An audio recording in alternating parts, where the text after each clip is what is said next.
Hi guys! Welcome to our vlog. So, panibagong araw, panibagong topic na naman tayo ngayon. Ang topic natin ngayong araw is tuturuan ko kayo kung paano makakuha ng Hong Kong ID step by step. So, ang kakailanganin nyo dyan guys is dalawang documents lang. Ang una dyan is kailangan nasa inyo yung passport po ninyo at saka yung contract ninyo. So, kailangan hawak nyo yan guys kasi kung wala yung dalawa na to is hindi kayo makakakuha ng Hong Kong ID ninyo. So, sa mga kababayan ko na nandito sa Hong Kong, kung wala sa inyo yung passport at saka yung visa ninyo or contract ninyo is kailangan sabihan nyo yung amo nyo na kakailanganin nyo yung dalawa na yan. Pero ang pagkakaalam ko naman dito sa bansang Hong Kong is hindi pinakikialaman ng mga amo ang mga personal documents natin. Pero yung mga iba kasi gaya ng mga amo na napaka-stricto talaga guys, yung iba talaga kinukuha talaga nila na yung mga documents ninyo na mga passport or kaya yung kontrata. Pero kadalasan karamihan is nasa inyo kasi bawal talaga guys na kunin nila yung mga personal documents ninyo. So ayan, punta na tayo sa topic natin bago pa tayo malayo-layo. At pasensya na guys kasi maingay sa labas kung naririnig nyo, nagwa-washing kasi ako. So lalakasan ko na lang siguro yung boses ko para mas lalo ninyong maintindihan at maririnig. So yun guys, ang unang gawin ninyo is kailangan nyong mag-book ng appointment ninyo bago kayo pupunta sa immigration. Bakit kayo pupunta sa immigration? Kasi sa immigration talaga dito sa Hong Kong kayo kukuha ng ID ninyo. So, pag nakapag-book na po kayo ng schedule nyo kung kailan nyo pwedeng puntahan yung immigration is dadalhin nyo po yung dalawang documents na sinabi ko po sa inyo. Pero kailangan guys, pag magkuha kayo ng appointment ninyo, example is 9 AM kayo pupunta or kung 9 AM yung kinuha yung schedule ninyo na oras. Pero paalala ko sa inyo, yung 9 AM na yan guys, kailangan 8:30 or 8 nandun na po kayo. Kasi ang style po nila dyan sa immigration, hindi nila hihintayin yung 9 AM bago kayo papapasukin. So, nung pumunta ako, kagaya sa akin, nung pumunta ako is 30 minutes before yung schedule ko is pinapasok na po nila kami.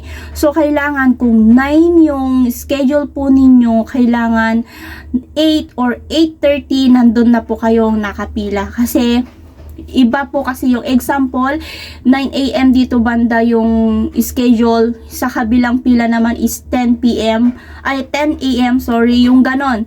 So, hindi porket na magkaiba kayo ng schedule is papapasukin kayo agad or pwede na kayong pumasok kasi malapit naman na yung schedule. Hindi ganon.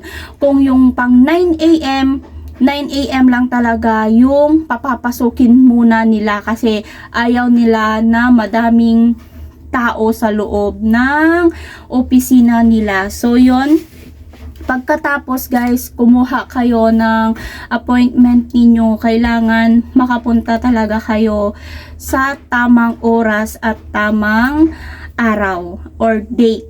So yun guys, pagdating nyo doon sa immigration is pipila nga kayo. Pagka pila po ninyo doon is marami kasing counter na pupuntahan ninyo. So ang una guys is kailangan nyong kumuha ng queue number. Kailangan nyong kumuha ng number nyo para makapila kayo ulit sa loob. And then kung wala namang pila, kagaya ng pumunta ako, wala namang pila. So, diretso, tignan nyo lang yung stub ninyo kung anong counter kayo pupunta kasi madami naman silang counter doon sa loob. And then, kung makapunta na kayo doon sa loob or doon sa destination yung counter, is ipapakita nyo lang yung passport at saka yung kontrata ninyo.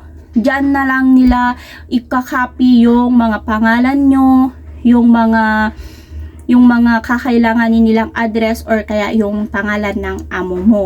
So, sila na po yung bahala na mag-type or gumawa doon sa form po ninyo. Wala po kayong pipil-upan. Papapirmahin ka na lang and then mark, and then pagkatapos na po nun is okay na po siya, and then sasabihan ka doon sa counter na yon na pupunta ka sa kabilang mga counter kasi naka-divide kasi sila. Then pag nandun ka na sa pangalawang counter, hanapin mo ulit or hintayin mo ulit doon sa waiting area yung stub number mo na binigay ng unang counter, hintayin mo ulit doon sa waiting area. Excuse po. Katatapos ko lang kumain. Pasensya na.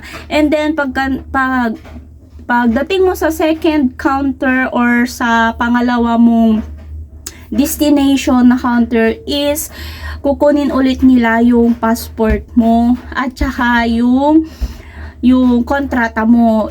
Doon na nila ibibigay sa'yo yung paper ulit. Wala na kasi yung paper ko na yon kasi nga may nakuha ko na kasi yung HK ID ko. So, bibigyan ka ulit ng paper at saka yun nandoon na kung kailan mo makiklaim yung HK ID mo or anong oras dapat kang pumunta sa date na yon. So, wag mong wawalain yung ibibigay sa'yo na paper. Kalahati yon ng A4. Kalahati yon. So, yon, wag nyong wawalain yon kasi importante yon. Kung wala yon guys, hindi nyo makukuha kahit may passport ka pa, kahit sabihin mo na may hawak ka namang passport, may hawak ka naman na kontrata, hindi mo makukuha yon. Mas marami na naman na lalakarin pag nawala mo yon.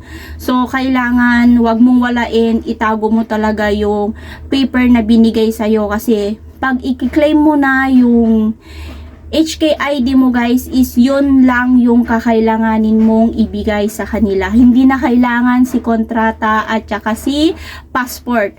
So, yun guys, pagkatapos ulit ng second counter is tapos ka na, pwede ka nang umuwi. Ganun lang kadali mag-apply ng HK ID. And then punta naman tayo sa schedule ng pagkuha ng ID ninyo. So, madali na lang yung pag-claim ng ID ninyo dahil wala na po yung pila.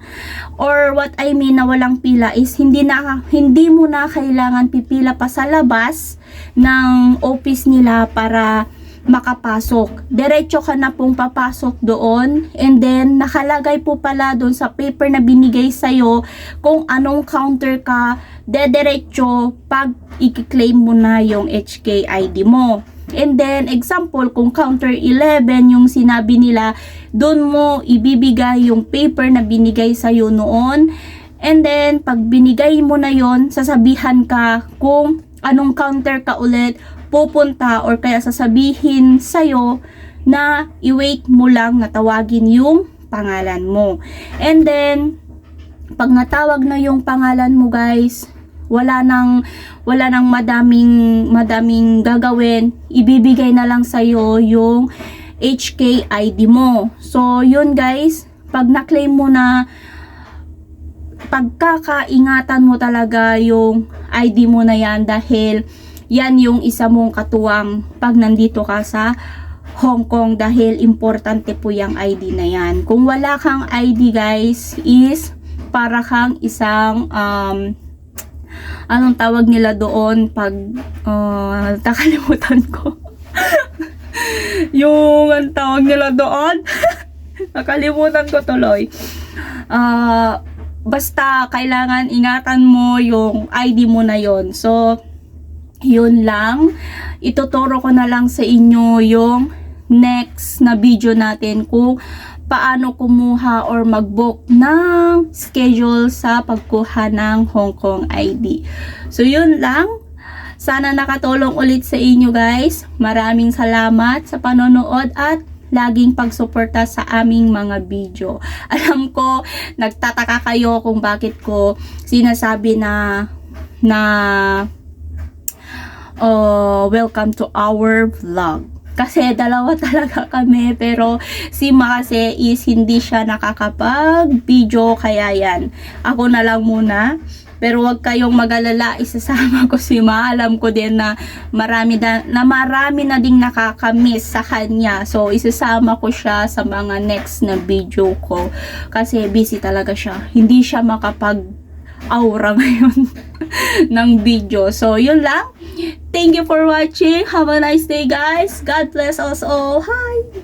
Bye!